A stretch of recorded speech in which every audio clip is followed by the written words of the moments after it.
ప్రతి డివిజన్లో సామాజిక బాధ్యతతో బాగా పనిచేస్తే కార్పొరేటర్కు తిరిగి టికెట్లు ఇస్తామని కేంద్ర గ్రామీణాభివృద్ధి కమ్యూనికేషన్ శాఖల సహాయక డాక్టర్ పెమ్మసాని చంద్రశేఖర్ ప్రకటించారు.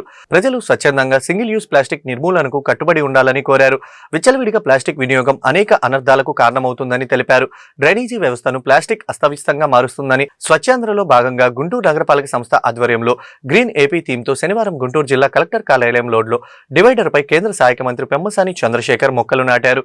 ఈ సందర్భంగా ఆయన గుంటూరు మేయర్ కోవలమూడి రవీంద్ర, గుంటూరు పశ్చిమ ఎమ్మెల్యే గల్లా మాధవి, జిల్లా కలెక్టర్ తమీం అన్సారీ, నగర కమిషనర్ పులి శ్రీనివాసులతో కలిసి మెయిన్ రోడ్ ను చీపురుతో శుభ్రపరిచారు. అనంతరం ఆయన మీడియాతో మాట్లాడుతూ మొక్కలు నాటితే అందంగా ఉండాలే తప్ప సీజనల్ వ్యాధులకు నిలయంగా మారకూడదని, మొక్కలు నాటడంతో పాటు వాటి రక్షణ చర్యలు కూడా తీసుకుంటున్నామని అన్నారు. ఈ కార్యక్రమంలో గుంటూరు నగర deputy mayor Shaik Sajila, AP industrial development corporation chairman Degala Prabhakar, AP technology services chairman Mannava Mohan Krishna తదితరులు పాల్గొన్నారు.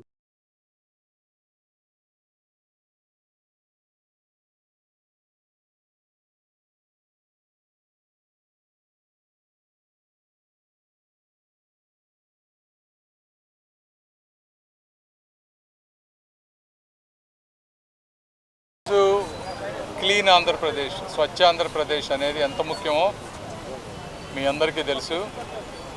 దీని ఆవశ్యకతను గుర్తించినటువంటి గౌరవ ముఖ్యమంత్రి గారు ప్రతి నెల ఈ విధమైనటువంటి ఎంటైర్ ఒక మిషన్ మోడ్లో అందరూ కూడా పార్టిసిపేట్ చేసే విధంగా, కంటిన్యూస్గా అవేర్నెస్ చేసే విధంగా ఈ ప్రోగ్రామ్స్ పెడతా ఉన్నారు. చాలా మంచి కార్యక్రమం. మీరు ఒకసారి గుంటూరులో చూస్తే ఎప్పటి నుంచో ఉన్నటువంటి డ్రైనేజ్ వ్యవస్థ, కొంతమంది ప్లాస్టిక్ ఇష్టం వచ్చినట్టు తాగేసి అట్లా కాలువల్లో పడేస్తూ ఉన్నారు. అవన్నీ పోయి ఎక్కడికి పడితే అక్కడ బ్లాక్ అయిపోతూ ఉన్నాయి. డ్రైన్స్ ఆక్యుపై చేస్తూ ఉన్నారు. దీంతో వర్షాలు పడ్డప్పుడు ఎక్కడికక్కడ వాటర్ నిల్వ ఉండి అంత ఇబ్బంది అయిపోతుంది. అదొకటి. రెండవది మొక్కలు కూడా నీట్గా అందంగా ఉండే విధంగా మొక్కలు పెంచుకోవాలి మనం. రోడ్లన్నీ కూడా డర్టీగా ఉండి డ్రైనేజీ వాటర్ నిలిచిపోతే మీకు తెలియదు కాదు, దోమలు, తర్వాత అంటువ్యాధులు, డయేరియా. ఇప్పుడు కొంత జీజీహెచ్లో చూస్తే కొంతమంది అడ్మిట్ అయి ఉన్నారు. ఇట్లా రకరకాల ప్రాబ్లమ్స్ ఉన్నాయి. కేవలం ముఖ్యమంత్రి గారు లేకపోతే మేము ఎమ్మెల్యేలో, మేయర్లో, కమిషనర్లో 10 మందితోటి అయ్యేటువంటి పరిస్థితి కాదు ఇది. ప్రతి ఒక్కళ్ళు కూడా వారి బాధ్యతగా తీసుకొని వాళ్ళ స్థాయిలో వాళ్ళు దాన్ని కొంచెం జాగ్రత్తగా చేసి సింగిల్ యూజ్ ప్లాస్టిక్ వాడకుండా, ఒకవేళ వాడినా వాటిని ఒక డస్ట్బిన్లో పద్ధతి ప్రకారం వేయటం చేస్తే బాగుంటుంది. మా వంతు మేము 1 ఇయర్ బ్యాక్కి ఈ రోజుకి అందరూ కమిషనర్ గారు, మేయర్ గారు, ఎమ్మెల్యే అందరం కలిసి కార్పొరేటర్లను ఇన్వాల్వ్ చేసాం. ఫస్ట్ టైం ప్రతి వార్డులో కార్పొరేటర్లకి శానిటేషన్ ఇన్స్పెక్టర్స్ని, శానిటేషన్ వర్కర్స్ని అటాచ్ చేసి వాళ్ళకి కావాల్సినవి అన్నీ, అంటే శానిటేషన్ వర్కర్స్కి కరెక్ట్గా పనిచేయాలంటే ఏం చేయాలి, వాళ్ళకి కావాల్సిన పుష్ కార్డ్స్, మళ్ళీ వాళ్ళు ఇప్పుడు కొన్ని ఎక్స్ట్రా గ్లౌజెస్ అడుగుతున్నారు, వాళ్ళకి కావాల్సినవి వాళ్ళకి ఇచ్చాం. అదేవిధంగా ప్రతి వార్డులో 1 or 2 ట్రాక్టర్స్ పెట్టాం.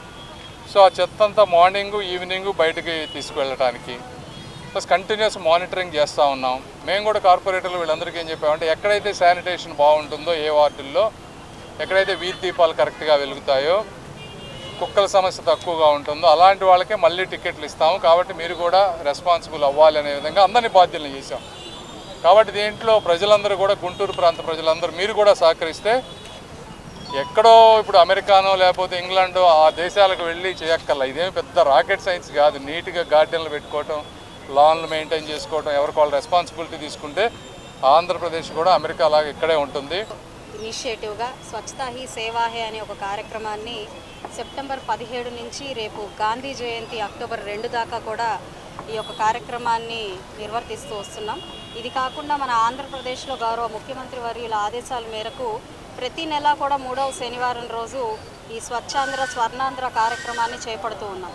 ఈరోజు చంద్రబాబు నాయుడు గారితో సహా ఒక నియోజకవర్గానికి వెళ్ళి అక్కడ ఈ కార్యక్రమాల్లో పాలుపంచుకుంటున్నారు అంటే ప్రజల్లో ఒక అవగాహన క్రియేట్ చేయడం కోసం. మరి కేంద్ర మంత్రి వర్యులతో సహా ఈరోజు మా పశ్చిమ నియోజకవర్గానికి వచ్చి ఎలాంటి కార్యక్రమాల్లో భాగస్వాములు అవుతున్నారు అంటే దీనికి ఏకైక కారణం ప్రజల్లో ఒక అవగాహన రావాలి, స్వచ్ఛత పట్ల రావాలి, అదేవిధంగా ఈ మొక్కలు నాటడం పట్ల రావాలి, మన పర్యావరణ రక్షణ కోసం ఏ చర్యలు తీసుకోవాలో వాటి పట్ల ఒక అవగాహన రావడం కోసం ఈ యొక్క కార్యక్రమాల్ని చాలా విస్తృతంగా ఆంధ్ర రాష్ట్రం వ్యాప్తంగా, భారతదేశం వ్యాప్తంగా కూడా చేపట్టడం జరుగుతుంది. అయితే ఒకటి మనం సాధించుకోవాలి అని అంటే అన్నీ కలిసికట్టుగా వస్తే తప్ప ఏ ఒక్కళ్ళతోనూ సాధ్యం కాను అన్న సంగతి మనందరికీ తెలిసిందే. అయితే ఇందుకు అవేర్నెస్ ప్రోగ్రామ్స్తో పాటుగా అధికారులు కూడా చాలా స్ట్రిక్ట్గా చట్టాలతో వ్యవహరిస్తే తప్ప కొంత అవగాహన కూడా రావడం చాలా కష్టంగా మనం చూస్తూ ఉన్నాము సమాజంలో.